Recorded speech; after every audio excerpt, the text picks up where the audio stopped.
Hainan gibbons, or Nomascus hainanus, love to sing. As a new day dawns, the adult males, their fur a deep, rich black, climb to the top of the canopy to greet the rising sun with their warbling cry. Soon the females, distinctive by their golden coloring, and their young join in, adding their voices to the wild symphony. Each family of these beautiful animals usually consists of 2 females, 1 male and their offspring. They live in the forest canopy, using their long arms to quickly climb and swing through the trees with ease. As of 2017, there's only around 26 of the Hainan gibbon left alive. This species is one of, if not the, most endangered mammals in the world. Native to Hainan Island, located in southern China, the entire species is limited to approximately 15 square kilometers of forest in Bawangling National Nature Reserve (BNNR), a mere fraction of what they used to call home. In the 1950s, there were estimated to be approximately 2,000 Hainan gibbons spread across the island. 30 years later, this population was decimated, with only 30 to 40 counted in the early 1980s. Now this number has shrunk even further, leaving this species teetering on the edge of extinction. Only 3 social groups, and 5 females of breeding age, have been recorded by the conservation groups battling to save them. 2 of the 26 Hainan gibbons left alive at Bawangling National Nature Reserve. Image credit South China Morning Post.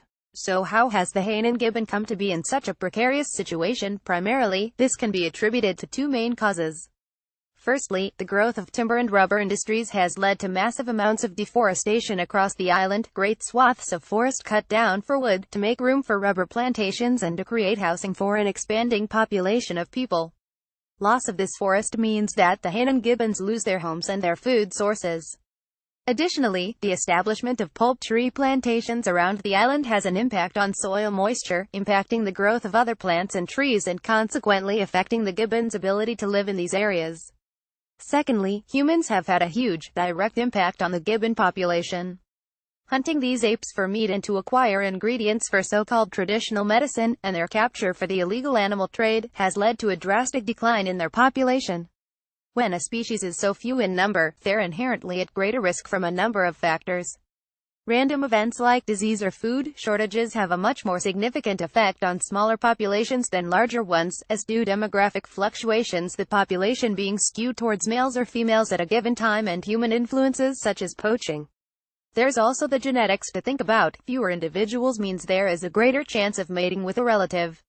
This drives the amount of genetic variation in the species as a whole downwards, increasing the chance of inbreeding effects and putting them at risk to a number of detrimental factors, like reduced fertility and increased susceptibility to disease. A low population number can also make it difficult to work out what the best course of action is in protecting the species.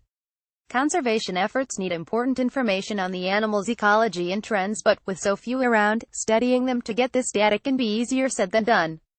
But there is reason for hope. Organizations, such as the Zoological Society of London, Kadoorie Conservation China and groups in the BNNR have been working tirelessly to prevent the Hainan gibbon from disappearing completely. Their population has increased recently, from just 13 recorded individual apes in 2003 to the 26 now recorded. Efforts are being made to save the Hainan gibbon, but there's still a long way to go. Image credit Fauna and Flora International. Public awareness campaigns have been launched in China to bring more attention to the cause. In 2005, the first conservation action plan to protect the Hainan gibbon was created. This outlined various strategies, such as ongoing monitoring of the gibbon population, reforestation and increased patrols to prevent poaching and logging. Numerous projects to study the gibbon's ecology, habitat and population dynamics have also been funded. Even with only 26 gibbons remaining, they can still recover and thrive. In an interview with National Geographic, Richard Young of the Durrell Wildlife Conservation Trust said, "The Mauritius kestrel was down to 4 individuals when we stepped in. Their population now stands at 400, so we know it's possible." Similarly, the population of the Chatham Island black robin recovered after sinking to just 5 individuals in the 1980s.